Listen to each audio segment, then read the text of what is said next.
ka iya zuwa gidan abincin arna ka yi oda ka ci, ka'idar kawai ka yi bismillah, ba ruwanka da bayanka nama.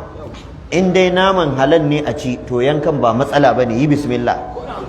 Sahabbai sun tambayi annabi, muna zuwa kasashen kiristoci muna hidindimin kasuwanci muna cin abinci daga wajen su, ya zami da nama da yace ku yi bismillah ku yi ta ci, sammullaha wa kulu, ku yi bismillah ku ci, ba matsala.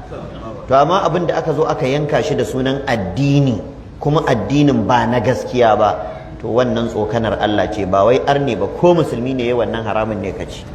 Akuyar da boka ya ce a yanka cinta haramun ne, saboda wani abu ne saban Allah ya jawo yankan.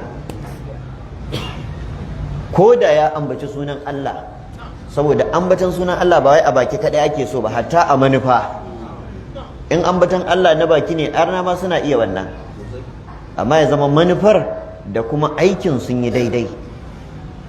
To wannan shine bambanci dangane da tafsirin wannan ayar da kuma maganganun malamai na haramcin cin abincin ranar Kirsimeti. Allah ya ce wa ta'amukum hillul lahum, suma abincin ku halal ne gare su. To daman shi Kirista dan ya ci naka ai riba ce, gaba ta kai shi gobe titi yayi. Kai ne daman akwai matsala in ka ci nasa, to kai ma aka ce ba matsala.